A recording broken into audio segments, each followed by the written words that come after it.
தேவன் தந்த நல்ல ஸ்லாக்கியத்திற்காக சர்வல்லமுள்ள தேவனை நான் துதிக்கிறேன், ஸ்தோத்திரிக்கிறேன். கடந்த ஒவ்வொருவரையும் கர்த்தராகிய இயேசு நாமத்தில் உங்களை வாழ்த்து வரவேற்கிறேன். கர்த்தர் உங்களை ஆசீர்வதிப்பாராக. ஹல்லேலூயா. சிறிது நேர தியானத்திற்காக நாம் எடுத்துக்கொள்ளலாம். சங்கீதம் 90 அதனுடைய 15வது வசனத்தை நாம் வாசிக்க கேட்கலாம். தேவரீர் எங்களை சிறுமைப்படுத்தின நாட்களுக்கும் நாங்கள் துன்பத்தை கண்ட வருஷங்களுக்கும் சரியா எங்களை மகிழ்ச்சியாக்கும். ஆமென். இன்னைக்கு ஆண்டவர் நம்மோடு கூட பேசுகிற காரியம், ஸ்தோத்திரம், எங்களை மகிழ்ச்சியாக்கும். இது மோசே எழுதினதான ஒரு சங்கீதம். தேவனுடைய மனுஷனாகிய மோசேயின் ஜெபம். தேவனிடத்தில் அவர் ஜெபிக்கிறதான ஒரு ஜெப சங்கீதமாக இருக்கிறது. பாருங்க, இவர் சொல்றாரு, தேவரீர் எங்களை சிறுமைப்படுத்தின நாட்களுக்கும் நாங்கள் துன்பத்தை கண்ட வருஷங்களுக்கும் சரியா எங்களை மகிழ்ச்சியாக்கும். நிறைய வருஷங்கள் நாங்கள் சிறுமைப்பட்டு கிடந்தோம், நிறைய நாட்கள் நாங்கள் துன்பத்தை கண்டோம். எத்தனை நாட்கள், எத்தனை வருஷங்கள் நாங்கள் இதெல்லாம் அனுபவிச்சோமோ அந்த வருஷங்களுக்கு ஒத்தவண்ணமாய் சரியா எங்களை மகிழ்ச்சியாக்கும். பாருங்க, எகிப்திலே இவர்கள் 430 வருஷம் அடிமைத்தனமாய் இருந்தார்கள். அது இவர்கள் சிறுமைப்பட்ட அந்த வருஷங்கள். அல்லேலூயா. அது இல்லாம அதிலிருந்து விடுவிச்சு வந்தோடையும் 40 வருஷம் வனாந்தரத்திலே அலைந்து திரிந்தார்கள். அந்த நாட்களிலே நிறைய சங்கடங்கள், நிறைய பிரச்சனைகள், நிறைய நெருக்கங்கள், நிறைய ஆபத்துகள், நிறைய நெருக்கங்கள், இடுக்கண்கள், போராட்டங்கள், பசி, பட்டினி, ஆகாரம் இல்லாமல், தண்ணீர் இல்லாமல் நிறைய அவஸ்தைகளை இவர்கள் அனுபவிச்சாங்க. அதுல இன்னும் சொல்ல போனா, ஸ்தோத்திரம், எகிப்தில் இருந்த போதும் இந்த இஸ்ரவேல் ஜனங்கள் மோசேயுடைய வார்த்தைக்கு செவி கொடுக்கவில்லை. இவனுக்கு எதிராய் செயல்பட்டாங்க. ஆனாலும் ஆண்டவர் மோசேயை தெரிந்து கொண்டதினாலே, அழைத்ததினாலே, ஆண்டவர் அவனை கொண்டு இந்த இஸ்ரவேல் ஜனங்களை எகிப்திலிருந்து ரட்சித்து காப்பாற்றி விடுவித்துக் கொண்டு வந்தார். வனாந்தரத்திலே இந்த இஸ்ரவேல் ஜனங்களினாலே நிறைய சங்கடத்துக்குள்ள ஆனார் மோசே. எப்ப பார்த்தாலும் மோசேக்கு எதிராக முறுமுறுக்கிறது, கோபப்படுகிறது, எரிச்சல் அடைகிறது, கல் எடுத்து எரிஞ்சு கொல்லுவதற்கு வந்தாங்க, காயப்படுத்த வந்தாங்க, துக்கப்படுத்த வந்தாங்க, வேதனைப்படுத்த வந்தாங்க. சில டைம் அவனுடைய வார்த்தைக்கு கீழ்ப்படிவதில்லை, அவனை அங்கீகரிப்பதில்லை, ஏற்றுக்கொள்வதில்லை. நிறைய காரியங்களை அவனுக்கு விரோதமா செஞ்சு துன்பப்படுத்தினாங்க, வேதனைப்படுத்தினார்கள், சங்கடப்படுத்தினார்கள். இஸ்ரவேல் ஜனங்களும் நிறைய சிறுமைக்குள்ளானாங்க. துன்பத்தை அவர்கள் எல்லாரும் கண்டாங்க. அப்ப மொத்தமா இதெல்லாம் டோட்டலா வச்சுதான் தேவனிடத்தில் ஒரு ஜெபத்தை அவர் வைக்கிறார். தேவரீர் எங்களை சிறுமைப்படுத்தின நாட்களுக்கும் நாங்கள் துன்பத்தை கண்ட வருஷங்களுக்கும் சரியா எங்களை மகிழ்ச்சியாக்கும். அல்லேலூயா.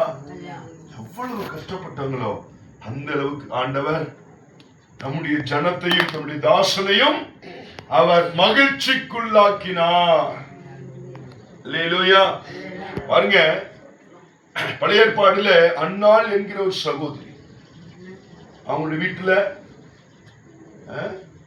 வீட்டுக்காரருக்கு இந்த அன்னாளுக்கு குழந்தை இல்லாதனால, ஸ்தோத்திரம், அவங்க வீட்டுல இன்னொரு மனைவி இருந்தாங்க, அவங்களுக்கு குழந்தை இருக்குது. அதை வச்சே என்ன செஞ்சாங்க, இந்த அன்னாளை சிறுமைப்படுத்துகிறது, வேதனைப்படுத்துகிறது, சங்கடப்படுத்துகிறது, துக்கப்படுத்துகிறது, வார்த்தையினாலே சொல்லி அவ்வளவாய் துன்பப்படுத்தினாங்க. ஆனா இந்த அன்னாள், ஸ்தோத்திரம், புருஷனை நேசித்தாள், புருஷனுக்கு செய்ய வேண்டிய கடமைகள் எல்லாம் செய்தாள். யார் இடத்துல முறையிடல, ஒரு புருஷன்கிட்ட முறையிடல, சொந்த பந்தங்கிட்ட, என்ன சொல்ல வந்து எங்கேயுமே முறையிடல. தேவாலயத்தில் போய் தேவனுடைய சமூகத்தில் முறையிட்டாள். அநேக விதமான சிறுமைப்படுத்தின நாட்கள், துன்பத்தை அனுபவித்த நாட்கள் இந்த அன்னாள் தன்னுடைய வாழ்க்கையில் அனுபவிச்சாள். ஆனா ரொம்ப நாள் இல்ல, பாருங்க, ஆண்டுடைய சமூகத்திலே தன்னுடைய முழு இருதயத்தை ஊற்றி ஜெபித்த போது அந்த ஜெபத்திற்கு ஆண்டவர் பதில் தந்து அவருடைய சிறுமையின் நாட்களுக்கு ஒத்த வண்ணமாய், துன்பத்தின் நாட்களுக்கு ஒத்த வண்ணமாய் சரியாய் அந்நாளை ஆண்டவர் மகிழ்ச்சியாக்கினார். அல்லேலூயா. மோசேயை ஆண்டவர் மகிழ்ச்சியாக்கினார். தாவீதுடைய நாட்கள் அதுதான். அவன் நிறைய சிறுமையை கண்டான், நிறைய துன்பத்தை கண்டான். அதன் மத்தியிலும் ஆண்டவரிடத்திலே முறையிட்ட போது அவனுடைய வாழ்க்கையிலே ஆண்டவர் மகிழ்ச்சியை கொடுத்தார். ஆமென். அல்லேலூயா. இயேசு கிறிஸ்து பாருங்க, இந்த உலகத்துல வந்த போது யாரெல்லாம் சிறுமைப்பட்டிருக்கிறார்களோ, யாரெல்லாம் துன்பத்தை அனுபவிக்கிறார்களோ, ஏழை எளிய ஜனங்களிடத்திலே, வியாதிஸ்தரிடத்திலே, பிசாசு பிடித்தவரிடத்திலே, துக்கப்படுகிறவரிடத்திலே, சஞ்சலப்படுகிறவரிடத்திலே, சமாதானற்று போய் இருக்கிற அவனிடத்திலே, நிம்மதியற்று போய் இருக்கிற அந்த நபர்களிடத்திலே கடந்து போய் அவர்களுக்கு தங்களுடைய வாழ்க்கையிலே, தங்களுடைய குடும்பத்திலே இயேசு கிறிஸ்து மகிழ்ச்சியை கொடுக்கிறவராயிருந்தார். சகேயுடைய வாழ்க்கையிலே, அவன் வீட்டிலே ஆண்டவர் மகிழ்ச்சியை கொடுத்தார். ஆமென். அல்லேலூயா. அல்லேலூயா. சீஷர்களும் தங்களுடைய வாழ்க்கையிலே நிறைய இடத்திலே சிறுமைப்பட்டிருக்காங்க, துன்பத்தை கண்டார்கள். சுவிசேஷ நிமித்தமாய், கர்த்தருடைய வார்த்தை நிமித்தமாய்.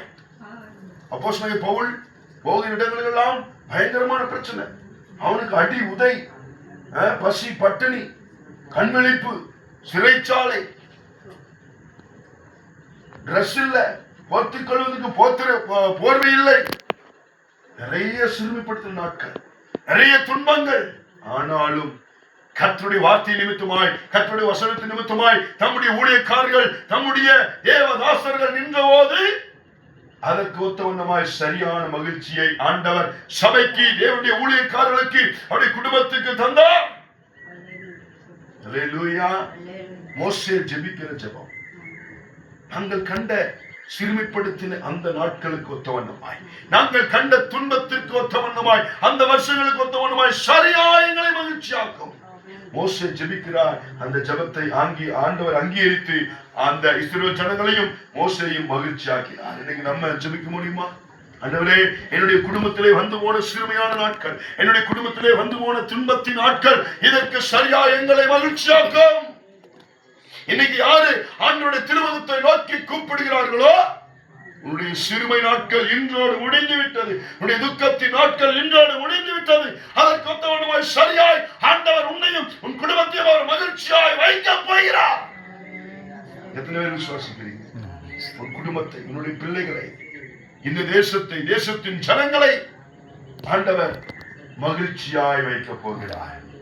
விசுவாசிக்கிறவங்க எல்லாரும் கரங்களை தலையில சொல்லுவாங்க ஹல்லேலூயா. இன்னைக்கு நம்மளையும் நம்முடைய குடும்பத்தையும் அவருடைய சமூகத்துல விட்டு கொடுத்து, ஒரு மோசேயை போல, ஒரு தாவீதை போல, ஒரு அன்னாளை போல, ஸ்தோத்திரம், அப்போஸ்தலர்களை போல, சீஷர்களை போல, ஆண்டவரே எங்களுடைய குடும்பத்திலே வந்து நீர் எங்களை மகிழ்ச்சியாக்கும் என்று அர்ப்பணிப்போம். கர்த்தர் இந்த வார்த்தைகளால் அனைவரையும் ஆசீர்வதிப்பாராக. ஆமென். நம்முடைய